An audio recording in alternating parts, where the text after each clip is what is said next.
Hello everyone and welcome to today's video. Today we have a very exciting video going over the 2025 New York City mayoral race, how things are currently going, and how I ultimately am predicting this race to end up going on election night 2025. So let's get things started. Right now in the New York City mayoral race, if you've been following it, you know the three leading candidates in the race right now are the Democrat candidate Zohran Mamdani, Republican candidate Sliwa, and independent candidate, former governor of the state of New York, Andrew Cuomo. Now, there has been some very important developments in this race since the last time I did a video predicting this race and covering it.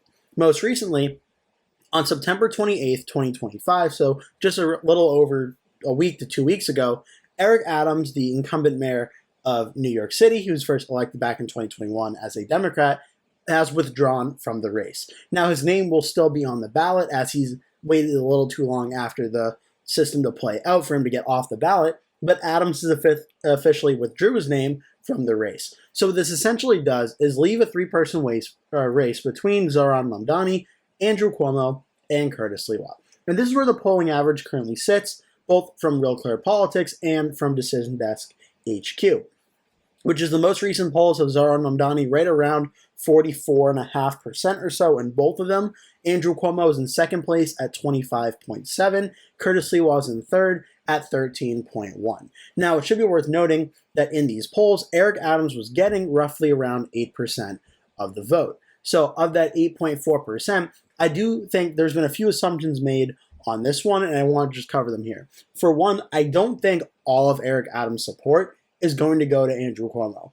I actually kind of think it's going to be a mix of Eric Adams, I think will probably still probably get around like 1% or so of supporters of him that don't want to support any of the other candidates. So there could be a little bit of vote splitting there. But then what happens with that remaining 7% of Eric Adams voters is still what's going to be a very big thing to figure out in this race. Because certainly there are a lot of Eric Adams supporters that do not want Zohran Mamdani to be the next mayor of New York City. But there are also a lot of Eric Adams supporters that do not like Andrew Cuomo for the things that he did when he was governor of the state of New York.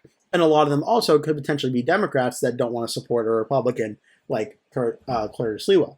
So that 8.4% and that 7% of them potentially could make a very important role here in this race.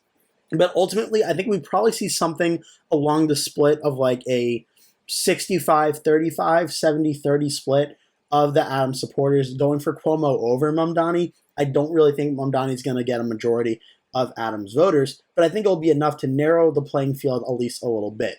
But the reality is, even if you were to give that support to Andrew Cuomo, Mamdani, who's leading by around 18 points in the polling averages, even with that support added at best, Mamdani is still probably leading over Cuomo and Sliwa by roughly around 15 to 14 points or so, which shows that what Zohran Mamdani has done in this race has built up a very impressive floor of support in this race, getting around that 44 to 45% mark in a three-way race now is going to be very tough for Cuomo or Sliwa to make up that margin. And we've been echoing this for several weeks and months now, which is that in a head-to-head matchup of Zohran Mamdani versus, say, Andrew Cuomo or Sliwa or Eric Adams, it's mathematically possible for Mamdani to lose. But in a three-way race where Mamdani is getting around 45% of the vote, and then Andrew Cuomo and Sliwa and undecided voters, what they decide to do is splitting the rest of the vote, the math just really isn't there for any of the challengers. Mamdani has at 45%, with still 8.8% undecided, according to Decision Desk, 7.6% undecided for Real Clear Politics. If Mamdani is able to get anywhere near about 25 to 30% of that vote, that would bring him up to around 46, maybe 47-ish percent of the vote or so. The math just isn't there for Cuomo and Sliwa. They may split the remaining vote and have a very sizable amount of the vote, but the math really is not there for the number one objective, which is catching Zohran Mamdani's numbers. Now, just to give you an idea of what the election results look like for New York, we can go to the Democratic primary in 2025. Then after that, we'll go to the election results from 2021. On the first round of voting, Zohran Mamdani got 43.8%, Andrew Cuomo got 36.1%. Now, ultimately, in the final round, ended up being Mamdani 56.4, Cuomo 43.6. Now, what's interesting here is I'm expecting we're probably going to see a general election that'll be less favorable for Mamdani than this one, due to the fact that Democratic primaries and like this are going to be even though New York City is very Democratic, with Cuomo running and Sliwa running, we're probably going to see a more competitive matchup in terms of the amount of support that Mamdani gets. Like, I don't think he's going to get 56.4% of the vote, is what I'm trying to say. But at the same time, Cuomo's probably not getting 43.6% of the vote either, and even maybe not 36.1%, given the fact that him and Curtis Sliwa are splitting the vote. But of the map here, the strongest boroughs of New York City that Mamdani did was he did very well in Queens, winning 46 to 38. He did very well in Brooklyn, winning 49 to 31, and he did very strong in Manhattan. Not as well as the other two, but he did win over Cuomo here by around 5 points, 39 to 34. Now, these key areas are going to be big for this election because we just saw in 2021 when Eric Adams defeated Curtis Sliwa, Adams got 67.4% of the vote. Curtis Sliwa got 27.9%. Now, in that election, you saw Brooklyn go 71 to 23 for Adams over Sliwa. Queens go 60 to 35.7 for Adams over Sliwa. And you saw Manhattan go 81.1 to 14.3. So that was in a essentially head-to-head blue versus red, Democrat versus Republican race, and that's what it ended up looking like.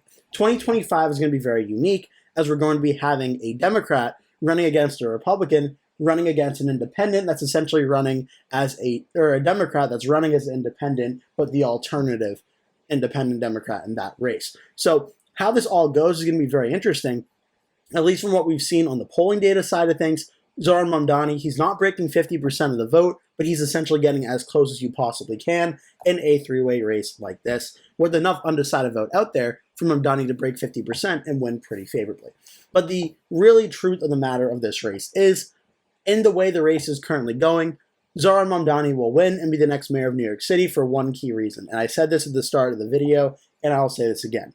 Andrew Cuomo, Eric Adams, Curtis Sliwa could not all be in the race and expect to be able to beat Zohran Mamdani. And that is continuing to be the fact. Even with Adams out of the race, his amount of support at 8.25% or so on the average is the smallest of the three. Curtis Sliwa still getting 12.5, Cuomo 26.15. What's happening here is there's enough support mathematically for Mamdani to be beaten by one of Cuomo, less likely Sliwa, but probably Cuomo. But even still, it would not be 100% sure that that could happen. But there's enough support to say that could maybe be the case. With Curtis Sliwa and Andrew Cuomo in the race, they're combining on the average 26.15 to 12.5. Adding that up, that would be roughly around 38% support. So combined, they're still trailing Zohran Mamdani. They would need to win all of Eric Adams supporters and all the undecided vote to really have a chance of beating him. But the fact is, both Cuomo and Sliwa have been adamant they are staying in this race, and until we're only a month away from the election, I don't think much is going to change on that front. And even if it does, it's still not 100% sure there'd be enough support for that to go away. Because we've seen this matchup in some recent polls of what a head-to-head matchup could look like. For Cuomo versus Mamdani versus Sliwa in the YouGov CBS poll, here Mamdani still leads by roughly 14% over Andrew Cuomo. 14%, 9% still undecided, so it could narrow, but a 14-point lead here. Marist University, three-way race, a 16-point lead for Mamdani over Cuomo. And a head-to-head, Mamdani gets 49, Cuomo 39, a 10-point lead. So yes, Mamdani versus Cuomo in a head-to-head matchup would be closer than the current matchup we're getting now, but it is still a pretty sizable win for Mamdani over Cuomo, which is why you see as this race is getting closer and closer to Election Day, even if everything went perfect for Andrew Cuomo and Curtis Sliwa dropped out, Eric Adams already has, a lot of New Yorkers still don't want to vote for Andrew Cuomo, and it seems to be for how he did as governor. So as the best alternative to Mamdani, it may not even matter, as Mamdani's support seems to be starting around 44, 45%, and then Cuomo's is starting at a much lower in the 20s and such. Now, Emerson College, that did a poll on September 7th, 2025, shows these numbers as well. Now, theirs was more competitive. Mamdani had 47, Cuomo went up to 40, and 13% was undecided. But again, Mamdani still had a 7-point lead here. So in this situation, though it's a lot more competitive, you'd rather be Mamdani than Cuomo, seeing as Cuomo has a lot more support to win than Mamdani does, and that 13% undecided things can get dicey very quickly. It also shows in the matchup of Mamdani versus Curtis Sliwa that Mamdani wins by a lot, 52 to 28, still 20% undecided, but Mamdani starts out with enough support to win.